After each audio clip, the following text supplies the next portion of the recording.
ില്ലെന്ന് പ്രതിപക്ഷ നേതാവ് പ്രതികരിച്ചു. അരക്കില്ലത്തിൽ വെന്തുരുകാതെ UDF-ലേക്ക് മടങ്ങി വരണമെന്നാണ് വീക്ഷണം ജോസ് കെ മാണിയോട് ആഹ്വാനം ചെയ്യുന്നത്. പാർലമെന്റ് സീറ്റുകളിലെ തർക്കത്തെ തുടർന്ന് ഇടതുമുന്നണിയിൽ നിന്ന് പുറത്തുവന്ന RSPയെയും ജനതാദളിനെയും സ്വീകരിച്ച ചരിത്രവും ലീഗിന് സമീപകാലത്ത് രാജ്യസഭാ സീറ്റ് നൽകിയതുമടക്കം UDF പുലർത്തിയ മുന്നണി മര്യാദകൾ ഓർമ്മിപ്പിച്ചായിരുന്നു വീക്ഷണത്തിന്റെ ക്ഷണം. പക്ഷേ കോൺഗ്രസ് മുഖപത്രത്തിലെ മുഖപ്രസംഗത്തോട് തൽക്കാലം പ്രതികരിക്കേണ്ടതില്ലെന്ന നിലപാടിലാണ് മാണി ഗ്രൂപ്പ് നേതൃത്വം. പിടിച്ച കൊമ്പും പോയി, ചവിട്ടിയ കൊമ്പും പോയി. ഇതാണ് സത്യത്തിൽ കേരളത്തിലെ മാണി ഗ്രൂപ്പിൻ്റെ അവസ്ഥ. ഈ CPM-നെ വിശ്വസിച്ച് ആരെങ്കിലും ദയവ് ചെയ്ത് മുന്നണിയിലോട്ട് CPM-ൻ്റെ മുന്നണിയിലോട്ട് വന്നാൽ മുമ്പിൽ പോകും. പച്ചയ്ക്കങ്ങ് പറയാം. കാരണം എന്നറിയാം, വേറൊന്നുണ്ടല്ല. CPM-ലോട്ട് വന്നിട്ട് മാണി ഗ്രൂപ്പിന് എന്ത് നേടിയെന്ന് വെച്ചാൽ ഒരു മന്ത്രിയെ കിട്ടി, റോഷി അഗസ്റ്റിൻ. ശരിയാണ്. പക്ഷെ ഞാൻ പച്ചയ്ക്ക് ചോദിട്ടെ, ഇപ്പം രാജ്യസഭ ലോക്സഭ ഇലക്ഷൻ നടന്നുകൊണ്ടിരിക്കുകയാണ്. രാജ്യസഭയിലേക്ക് അവർക്ക് കാണണമുണ്ട് ഒരു സീറ്റ്, 1-2 സീറ്റാണ്ടേ ഉള്ളു CPM-ന്. ഒരു സീറ്റ് അവർക്ക് അർഹമായതാണ്. അത് കൊടുക്കാഞ്ഞിട്ടാണ് കോൺഗ്രസിൻ്റെ കൊടുക്കുക എന്നുള്ളതല്ല, കൊടുക്കാൻ പറ്റാത്തതിൻ്റെ തർക്കങ്ങളാണ് കോൺഗ്രസിൻ്റെ മുഖപത്രം വീക്ഷണം തള്ളിയത്. വീക്ഷണത്തിൻ്റെ നമുക്കറിയാം, രാജ്യ താല്പര്യങ്ങളും മാനദണ്ഡങ്ങളുമൊക്കെ നമുക്കറിയാം. അവർ തള്ളിയതെന്ന് പറഞ്ഞാൽ വേറൊന്നുമല്ല, നമ്മുടെ മാണി ഗ്രൂപ്പിൻ്റെ ആൾക്കാർ അത് കണ്ടു കഴിഞ്ഞാൽ അല്ലെങ്കിൽ വായിച്ചു കഴിഞ്ഞാൽ ഒരു മനുഷ്യൻ ഇങ്ങോട്ട് പോകില്ല. വീക്ഷണം ഒന്ന് ആലോചിച്ചിട്ട് ഇതൊക്കെ ചെയ്യാമായിരുന്നുള്ളൂ. കാരണം അത്രയേറെ കളിയാക്കിയാണ് ഈ നമ്മളെ ജോസ് കെ മാണിയെ അത്ര പുച്ഛിച്ചുകൊണ്ടാണ് സത്യം പറഞ്ഞാൽ. ജോസ് കെ മാണി ഇത് വായിച്ചു കഴിഞ്ഞാൽ ജീവിതത്തിലോട്ട് കോൺഗ്രസിലോട്ട് പോകില്ല. പക്ഷേ നടുപ്പാളയത്തിലാണ് എന്ന് പറയാൻ പോയത്. കാരണം ഈ ഇടതുപക്ഷത്തിൽ കിടന്നാൽ വല്ലതും കിട്ടണ്ടേ?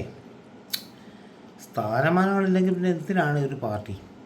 പ്രത്യേകിച്ചും ഒരു കേരളത്തിലെ ഒരു ചെറിയ പാർട്ടിയാണ് നമ്മുടെ ജോസ് കെ മാണിയുടെ പാർട്ടി എന്ന് പറയുന്നത്.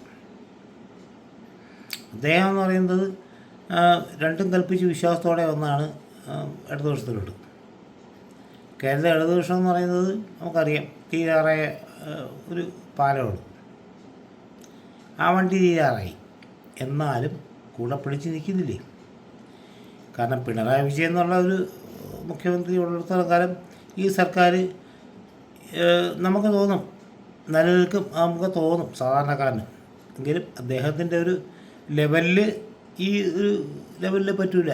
ക്യൂബയിലോ അല്ലെങ്കിൽ മറ്റിടത്തോ എവിടെയൊക്കെയോ ജനിക്കേണ്ടിയിരുന്നു എന്ന് തോന്നുന്ന ഒരവസ്ഥയിലാണ് പിണറായി വിജയൻ സർക്കാർ. അപ്പോൾ അദ്ദേഹത്തിൻ്റെ ലെവലിൽ കേരളത്തിലെ ഇടതുപക്ഷക്കാർ മാത്രമല്ല, ജനങ്ങളെല്ലാം അദ്ദേഹത്തിന് സ്നേഹിക്കുന്നു എന്നാണ് ധാരണ. ജനങ്ങളെ കണ്ട പച്ച പുച്ഛമാണ്.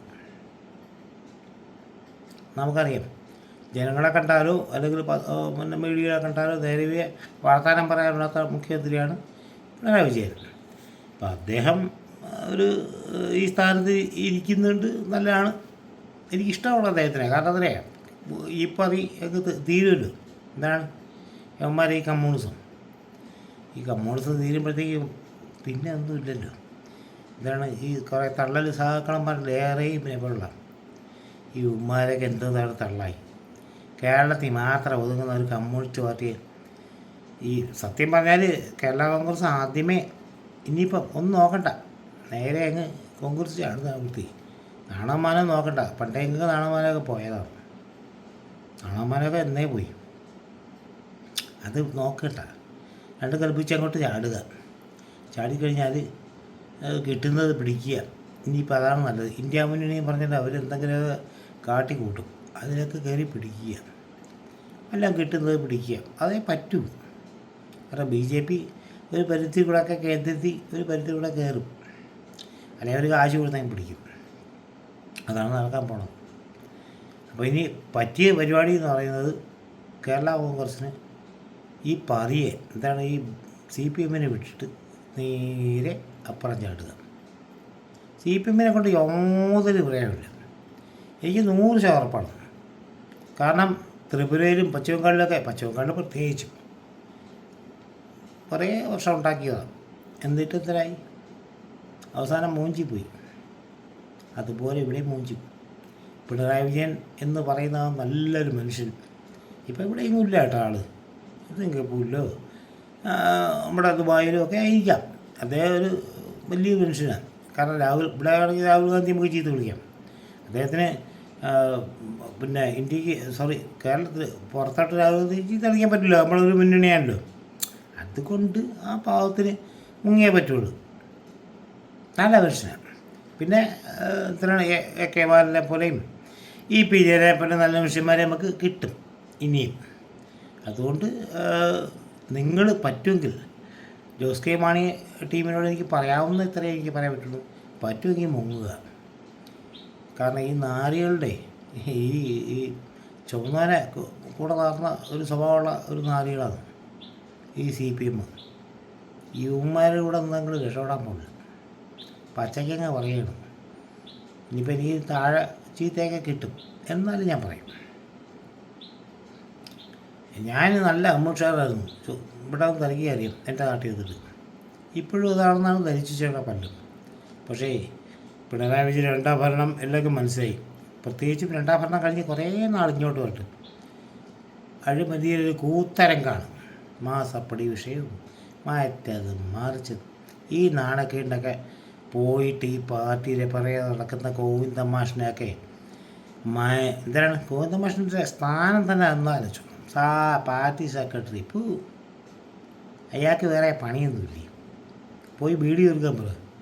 എന്താണ് ദിനേശ് ബീഡിയ, കമ്മ്യൂണിസ്റ്റ് ബീഡി, അതൊക്കെ തീർത്തോണ്ടിരിക്കാൻ പറ. ഈ കാലഘട്ടത്തിൽ മാഷല്ലേ പെൻഷൻ മേടിച്ചിട്ട് അതും കൂടെ ആകുമ്പോഴത്തേക്കും കുഴപ്പമില്ല, കമ്മ്യൂണിസ്റ്റ് വളർത്താം. പിണറായി വിജയനെ സ്നേഹിച്ചപ്പോൾ ഒരിക്കലും വളർത്താൻ പറ്റില്ല. പിണറായി വിജയനെ കൊണ്ട് ഈ പാർട്ടി മുങ്ങണം. കാരണം അങ്ങനെയാണ്. അത് വേറെ അജണ്ടയുണ്ട് BJPയിലേക്ക്. അത് പിന്നാലെ വന്നോളും. എല്ലാ കൊട്ടേഷനും കഴിയുമ്പം കോൺഗ്രസിനെ ഒതുക്കാൻ വേണ്ടിയാണല്ലോ കമ്മ്യൂണിസ്റ്റ് പാർട്ടി കളിക്കുന്നത്. അത് കഴിയുമ്പോൾ BJPയുടെ ഒതുക്കലങ്ങ് ഒതുങ്ങുമ്പോഴത്തേക്കും പിണറായി വിജയൻ സംഘവും മുങ്ങുമ്പോഴത്തേക്കും BJP കയറി ബെൽറ്റാക്കും. അതാണ് വരാൻ പോണത്. ഇത് മനസ്സിലാക്കാതെ പിണറായി വിജയനെ ഈ BJPയിലെ ബെൽറ്റായിട്ടിരിക്കുന്ന വല്ല കാര്യമുണ്ടോ?